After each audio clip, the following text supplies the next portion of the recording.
think we're going to get started now. We have a good amount of people. So I want to thank everyone for joining us. My name is Jonathan Diaz. I'm with the Los Angeles County Department of Economic Opportunity. And today we're here to introduce you to the BuildWithin platform and the partnership that LA County has developed with BuildWithin and how that can benefit your business and also apprentices in the region. And a couple housekeeping items, like I mentioned earlier, we're going to have QR codes on our slides. So if for any reason you need to drop off, you want to connect with us, be sure to scan that with your phone. It'll lead to a calendar app where you can schedule a direct 15-minute call with us so you can discuss any questions, let us know if you're interested and how we can assist you. We'll also be sending out the recording and a slide deck to everyone that registered. So be sure to keep an eye out on that so you can review at your own pace. If you have any questions, drop them in the chat. We'll have someone monitoring the chat and we'll review those questions at the end.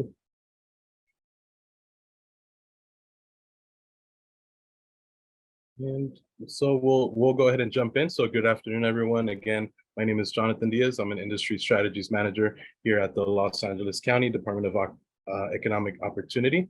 I'd like to thank everyone for joining us. Our title today for this webinar is Unlock Talent Potential. Start apprenticeships to hire and retain talent. So we're presenting this in partnership with BuildWithin and with our department, LA County Department of Economic Opportunity. Next slide. A little bit about what we will be covering today. We'll go over introductions, introduce our department, BuildWithin. We'll move on to a little bit about modern apprenticeship models, apprenticeship success story, and we'll introduce the platform with a quick demo. And we'll also be going over some questions and answers at the end. Next slide. So a little bit about LA County DEL. So we're a department in the Los Angeles County infrastructure. So we're a department with,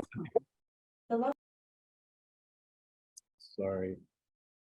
And so our goal here essentially is to ensure the growth of quality and equitable registered apprenticeship programs in LA County to support LA County employers and businesses.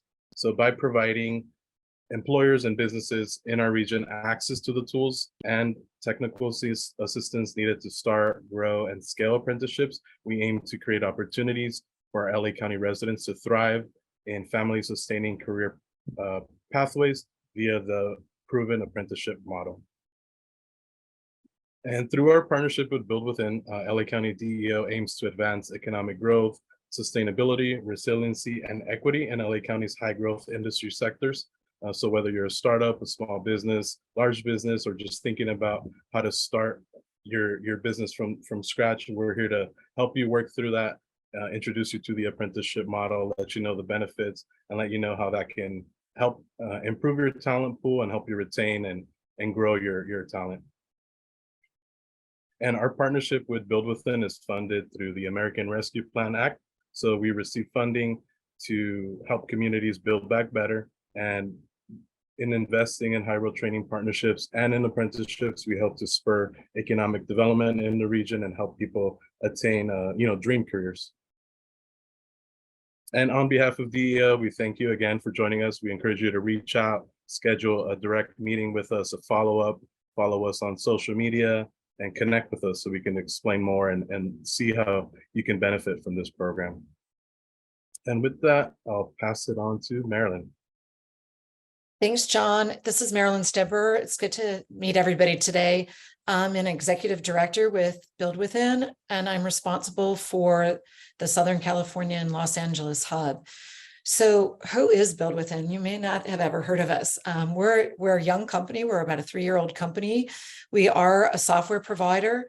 We are in the market to register, help employers register and manage apprenticeships. That's kind of a mouthful. And I know we're going to talk about the history of apprenticeships here in a minute, but I just wanted to paint a small picture. I was in my second company during my career, and I was a consultant. I was brought in to do transformation and supply chain. And I remember one day getting tapped, and I was asked, if in fact I would be ready and willing to move into the SAP area. And then specifically, there was a huge project for implementation that also included not just the manufacturing and supply chain elements, but all of HR. And I kind of stepped back and said, HR, I don't know anything at all about that. And I don't know the first thing about SAP. And I remember my mentor saying, not an issue. We're going to train you. We're going to give you some technical courses, and we're going to help you with on the job. So we'd love to put you into the slot. We see that you have the skills that are needed. It may not be your training, but we think that you're ready to take this job on. And that, if you will, was a very early on apprenticeship. And so we're going to talk about what apprentices do and what apprenticeships actually are when they're fully registered throughout the demo today. But just to give you a little idea on why we're in the marketplace. Really, as a software provider, we're here to help employers make this easy. We're here to make it seamless. We're here to take away the difficulties with registration through the Department of Labor. And again, just make it simple. And we're going to show a demo in a few minutes later on in the webinar just to outline what it is that we're doing. So if you could go to the next slide, John, and you want to talk about the history of apprenticeships, that'd be great. Thank you, Marilyn. Yes, a little bit about the history of apprenticeships in the United States. Among the early U.S. apprentices who went on to national distinction were George Washington, a surveyor, Benjamin Franklin, a printer, and Paul Revere, a silversmith. And just how sort of apprenticeships became part of American law and policy. In 1937, the National Apprenticeship Act, also known as the NAA, and the Fitzgerald Act was signed into law, establishing registered apprenticeship programs as we know them today. The NAA permitted the U.S. Department of Labor, also known as DOL, to issue regulations protecting the health, safety, and general welfare of apprentices, as well as preventing racial, ethnic, religious, age, and gender discrimination in registered apprenticeship programs. As of 2023, apprenticeships are still thriving and now include a wide range of industries and occupations, ranging from the skilled trades like construction to burgeoning industries like technology, healthcare, green energy, and the creative economy. So more work needs to be done to ensure the growth of quality and equitable registered apprenticeship programs, and that's why LA County DEO has partnered with BuildWithin to increase opportunity and social mobility for all LA County residents via apprenticeships. I'll pass it back to you, Marilyn. Thanks, John. So what are modern apprenticeships and why are we actually all here today? We, as John just mentioned, know that apprenticeships have been around for a long time. Many of us think about them relative to the trades. If we're talking about folks that might be, teachers, electricians, plumbers. But we're really focused on today is our white collar positions, right? Taking people that are skilled but may not have four-year degrees or might be underserved in a lot of different ways and putting them into new positions. And why is it so important in today's world to focus here? Well, there are a lot of interesting dynamics and certainly COVID added to them, but there's a huge talent gap. There's a global shortage of workers. It's projected to be 85 million. That is a huge, staggering number.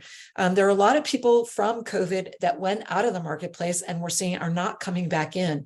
It impacts a lot of female workers globally. It impacts a lot of underserved communities, many who are still at home, even though COVID's over, who are still at home and haven't come back into the workplace yet.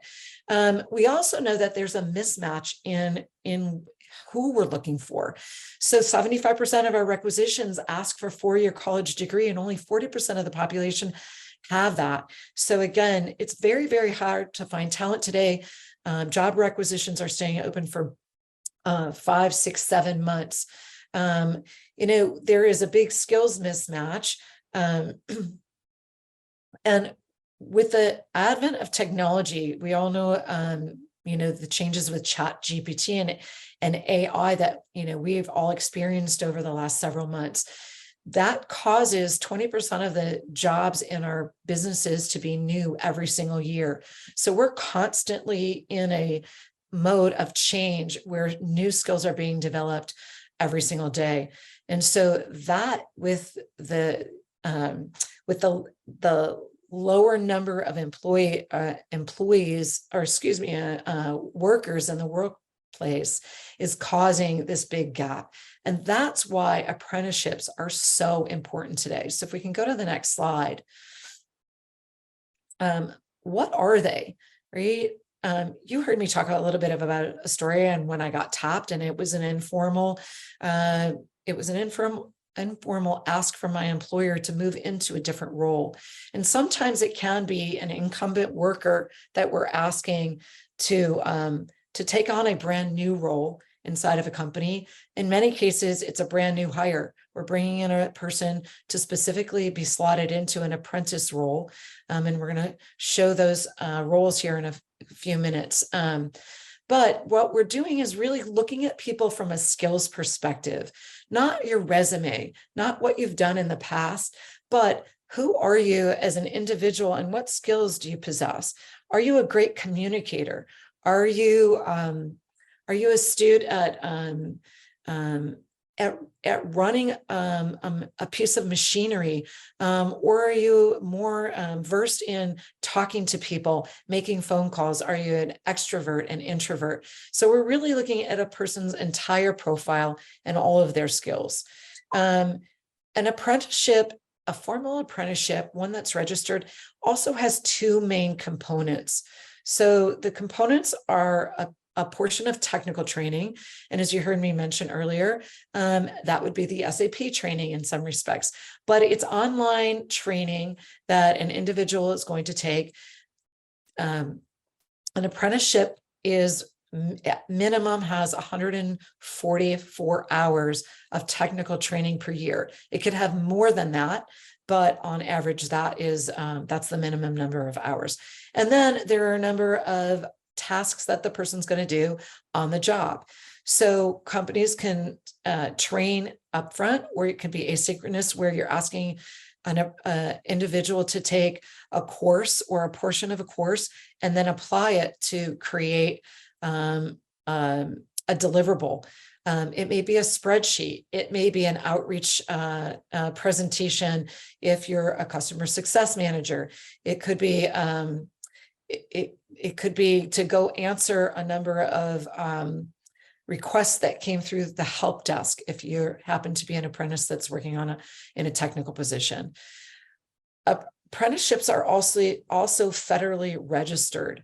And a lot of employers in prior years have shied away from starting official programs because it's been a little bit cumbersome to register with the federal government. There's a system called Rapids.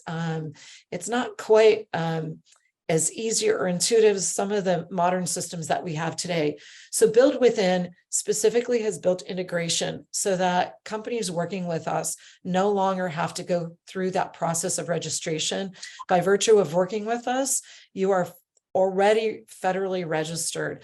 We're an intermediary, and for those of you that don't know what that word means, many of you do, but it means that if you're working with us and through the roles that we're providing, you're already 100% officially registered. And we'll talk about why that's important in a few minutes. Apprenticeships today are very easy to manage. So we all know that managers never want to have an additional task. It's difficult sometimes to be given another action. But with a platform, it's simple. Everything is mobile enabled. It's fully integrated with different tools like the learning management systems, like tools like Slack, with AI tools, so that, as an example, if an apprentice has a question but doesn't want to go to their manager and ask, they have sources and resources to help produce what it is that they want to, what they need to produce. So again, they're very, very simple to start. BuildWithin's solution is turnkey. That means that any employer who's interested can have access to the platform immediately. Everything is preloaded. The curriculum that BuildWithin provides to you on all the 17 roles that we're going to talk about in a minute, it's preloaded. All of the competencies, all of the skills that your apprentice needs to learn all come inside of the platform. And so the training is about 30 minutes for a manager, for an apprentice, and or for a mentor if you're interested in having a mentor included in the program. So if we can go to the next slide, please. So why are we really pushing this? I mean, we talked about the talent gap. That's so critical, right? We need to have workers in our companies. We don't want to lose productivity. We don't want to potentially lose out on revenue opportunities because we don't have people. But we're also doing services to the individuals themselves as well as to ourselves. And why? We're helping people elevate into higher salary ranges. If you look at the lifetime earning advantage, the $300,000, that's for an individual who doesn't have a 4-year degree. So that's a huge advantage over a lifetime. But for our businesses as well, once you've put somebody through an apprenticeship, there's a 93% likelihood that you will move them to the next step, that you will promote them into the official role. And relative to how long they're going to stay, most stay 5 years or longer, and there's a 95% retention rate. So for any company that has high turnover, that's really looking for long-term stability relative to your workforce, an apprenticeship program is the ticket. In addition, I talked about having a program that's federally registered. Well, there's a lot of incentives that are available to employers once you federally register. So there are incentives at the federal level, at the state level, and at the local level. And I know John and I would be happy to talk about what's available here in Los Angeles through the DEO. Again, simple processes to put in place and very easy for employers to move forward with. So if we could go to the next slide, please. So these are the 17 roles that we're focused on. And as I mentioned, we're really looking at white collar technology roles and tech adjacent. What does that mean? It means that if you're thinking about a company, if your company is a manufacturer or if your company is in the service business, these are roles that you would normally need anyhow. Everybody needs managers, right? We look at office or operations manager. Those could be product managers, project managers, operations itself, business development representatives. We're all doing some type of inside marketing and outreach. We have a number of technology roles in the world of even in the world of finance. As an example, I just read an article that banks are having a very difficult time keeping technology workers because there's just so much competition in the marketplace with all of the new tools that are available. So that's why there's a big focus on all of the technology positions. And then, of course, there are a number of different roles that are specific to certain industries like insurance, videographers, because we obviously are out here in LA and there's a lot to do with the entertainment industry. But I want to focus on one particular role that's a little bit near and dear to our hearts, which is the customer success manager. It's near and dear to my heart because it was part of my early career, but we also have an apprentice with us today. China Keen is one of our favorites. And so I'm not going to steal her thunder. I'm going to pass the baton. So China, welcome. Thank you. And if you would just give us a few words on what it's like to be an apprentice, and I'll let you take it away from there. Thank you, Marilyn. I just want to make sure everyone can hear me. Perfect.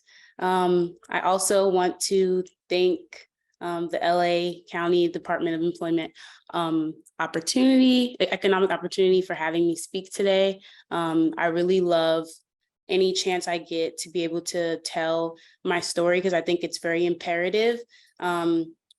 to helping employers understand the effect and the positive reach that apprenticeships can have, not only for employees, but also for companies.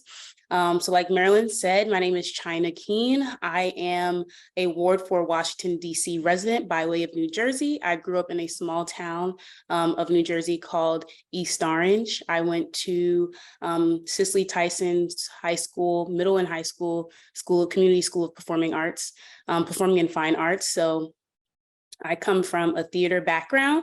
I've been doing fine arts and musical theater since middle school, since 6th grade. And that was all I knew. My school was very, very small. I come from a very small community. Everyone knew each other. I was in honors classes, AP classes, and I really had one vision for my life. I was always told growing up, if you want to be anything, you have to go to college. I used to change my career, what I wanted to do so many times when I was younger. At first, I wanted to be a teacher. I wanted to be a marine biologist, and I wanted to be a veterinarian, and I wanted to be a teacher. No matter what I told my mom or my teachers, they always told me, that sounds great. I love that you have a plan, but you'll have to go to college. So in my head, college was always the next plan. I did really well in my academics. I did really well in performing. I got to be around stage managers, do lots of plays, direct, do costume design, as well as doing AP calculus and AP English during high school. And that was really fun, but I really was just setting myself up for college. I knew that no matter what I wanted to do, I had to go to college. I went to college, I went to Howard University, and that's what brought me to Washington, D.C. And throughout my journey of college, when I first went there, I was kind of shell-shocked because throughout middle school and high school, I was used to one way of learning things. Your teacher gives you assignments. And because I was a part of the brightest people in my school, I feel like I was never really challenged. The only time I was challenged was when it came to theater, trying new choreography, learning a really high note, getting a role that kind of scared me. That's really what challenged me. That's what really pushed me. But academically, I soared through my AP classes. I soared through my honors classes, and I never was challenged. But in college, and I also had a community supporting me. In college, I was kind of alone. It's not like I didn't have friends, but it was more so having to push myself. And I was doing something that wasn't acting. I decided to do TV and film African-American studies because I found out in college that I actually liked another thing. I actually like learning another thing, which was new to me. I never really opened myself up to new possibilities and different possibilities, and the idea of learning or working in a different industry was never presented to me in middle school or high school. I just had a one-track plan. So college really did change my entire mindset. So when I changed my major, I was really happy because I was learning things that made me excited, and it didn't have to do with theater, but it still made me excited. So I was really happy. COVID hit, and then I had to go home. It wasn't that bad, but at the same time that COVID hit, my mom was diagnosed with breast cancer, and I had never seen myself in the corporate world. And I think one of those reasons were because of my family members and seeing just how the corporate world was treating them. My mom worked throughout the entire pandemic through chemo, just because she had to support our family. She was a top performer in her company, but I never really saw anything paying off for her. I didn't see her getting raises. Her boss would, rely on her hard work, but she wouldn't be rewarded. And I think I resented that idea. And I never saw myself in a corporate space because I felt like there was nothing there for me. As a young adult, I have so many dreams and aspirations. I was the first person in my family to go to college. So I had a lot riding on me, a lot riding on my back.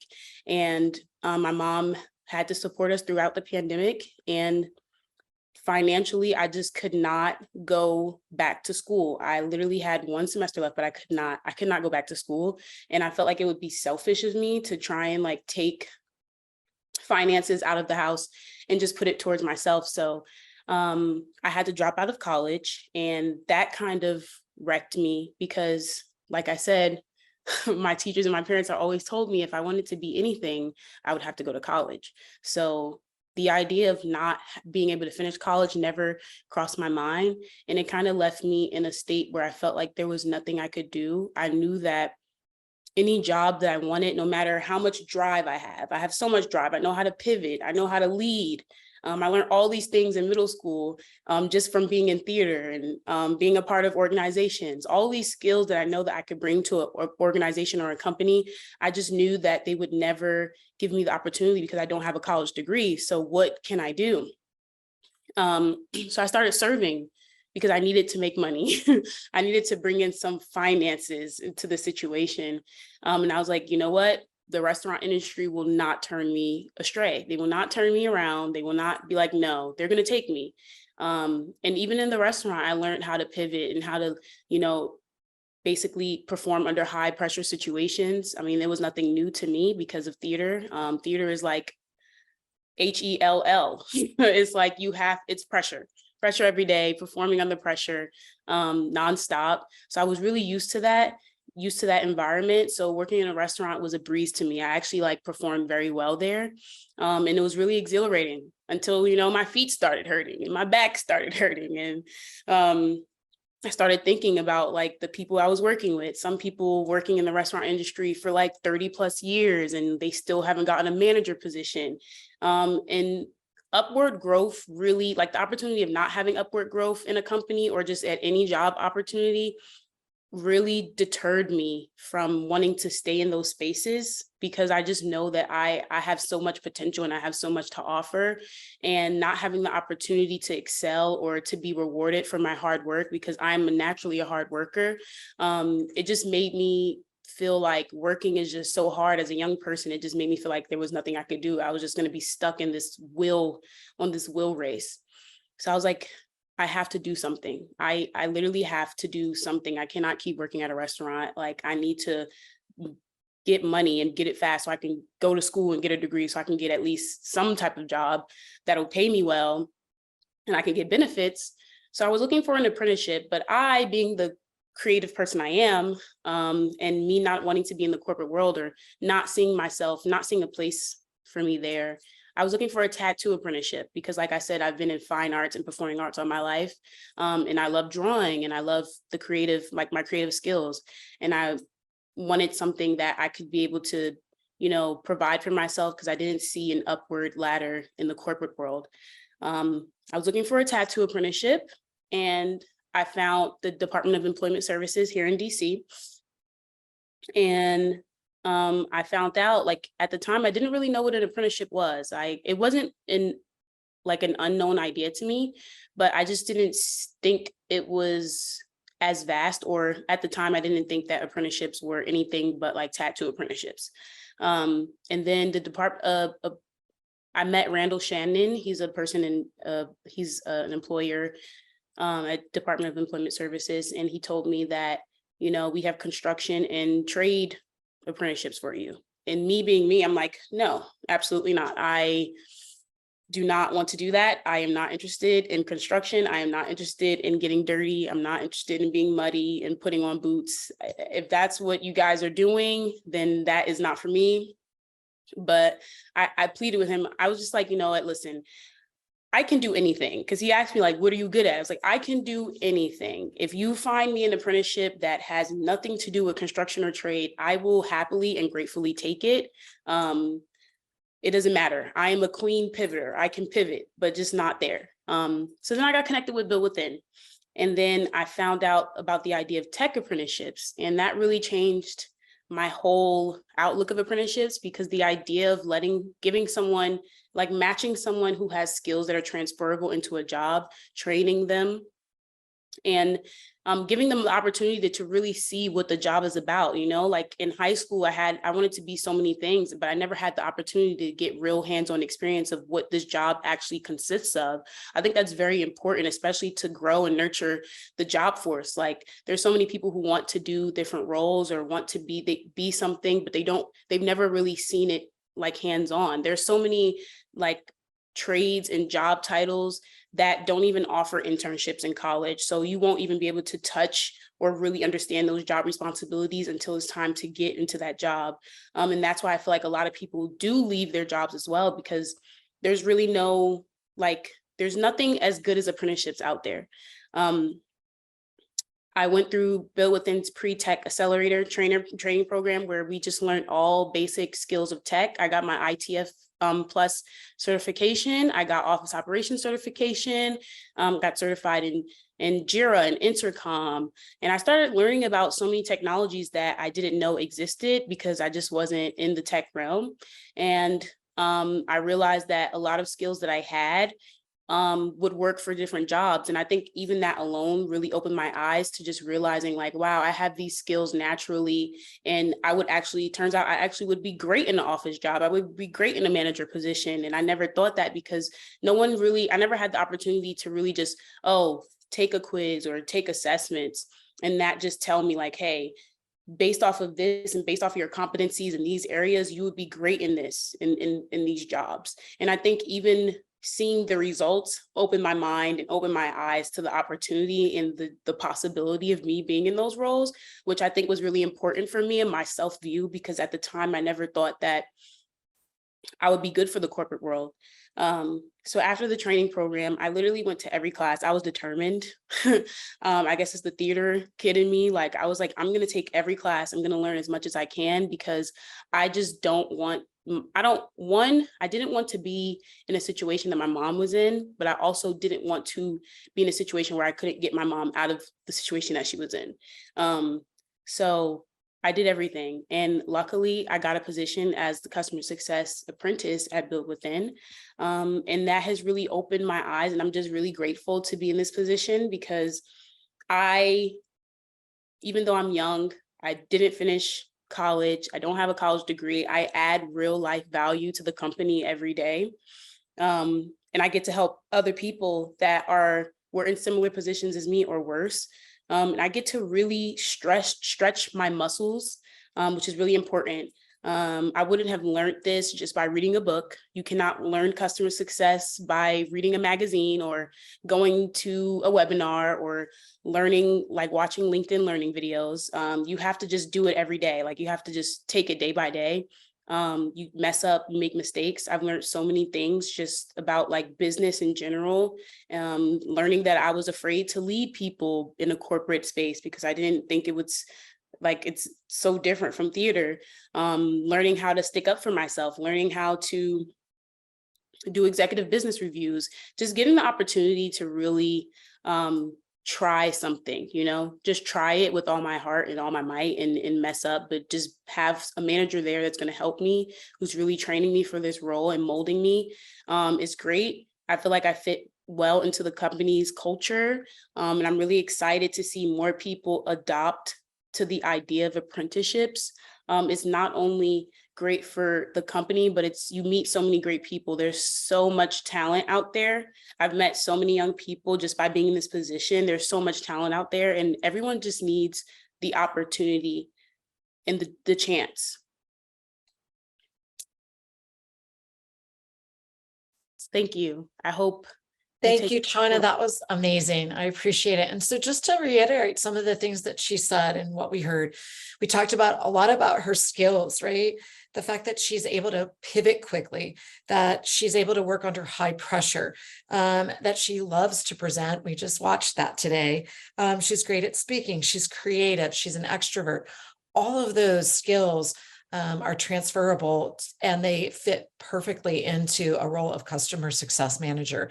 So as employers, as you're thinking about your job requisitions, who you're looking for, what's open today, and you think about the fact that you're going to onboard individuals, you're going to train them anyhow, you're going to upskill certain workers. We're going to do that every single year for workers anyhow. We're retraining. All of these are types, even internships, those are small apprentices. But moving in if you have questions, feel free to put those into the chat. We have a few questions that we've thrown out there for the group in total. One thing I want to remind everybody is that if you do scan the QR code and you want to get more information, it'll take you to our calendar so you can schedule time that's beneficial and for you. I'm watching the chat as we go, and so you can also raise your hand if that's helpful. Or just put something into the chat. But our apprenticeships beneficial for small as well as large businesses? Absolutely. They're very, very, very simple and easy to begin. Relative to starting a program, if you're working with BuildWithin, all of the roles that we shared with you are already approved. And so you can begin immediately. Our solution is turnkey. You're immediately registered with the Department of Labor. And as a SaaS platform, you have immediate access to everything we just showed. For how long with free platform usage will that be available? After the time period, what is estimated cost to continue using it? It's a great question. And so right now, the Department of Economic Opportunity, for those of you who don't know, is they're providing the platform for employers who bring in apprentices that are eligible. There are a handful of eligibility requirements that we're able to push out to as well, if anybody's interested in that. And right now that program will be running for the next year. If there is an apprentice that's partially through, and for some reason the program is not extended, the DEO and BuildWithin will work with the employer. What is the actual investment an employer needs to make? Given what I just mentioned, the fact that you will have the curriculum is already built, the competencies, the skills are already compiled, so it's very easy to slot somebody right into that role. The platform is being provided by the Department of Economic Opportunity. So what the investment would be from an employer side is for you to hire the apprentice. And we're happy to talk about helping if you in fact need resumes. If you're interested in us helping provide those to you, that's great. If you have your own process, your own recruitment channels, that's fine as well. Can I show an ROI? Can employers show an ROI? Absolutely. We talked about a number of metrics today. We talked about turnover metrics and the cost of that. We talked a little bit about incentives and that being able to come back to the employer. We talked about the cost of the platform right now, which is being covered by DEO. Have others in my industry started programs? Yes. The program that we have, the software that we're providing is suitable for any industry. Can you begin next quarter, next year? Yes, you can. You can begin today. Again, if you're interested, we're happy to share more of the demo and talk about your particular positions and needs. And then for contacting more information, we can share the slides. You are able to scan the QR code to get our contact information. And if we go to the next slide, you can certainly snap a photo of the John's information as well as mine. And again, we're happy to speak with anybody. So if there aren't any other questions, I will open it up one last time. If anybody would like to ask, put something into the chat or raise a hand. If not, we're going to go ahead and conclude. So thank you, everybody. I appreciate your being with us today. Thank you, everyone. Have a good day. Thank you, everyone.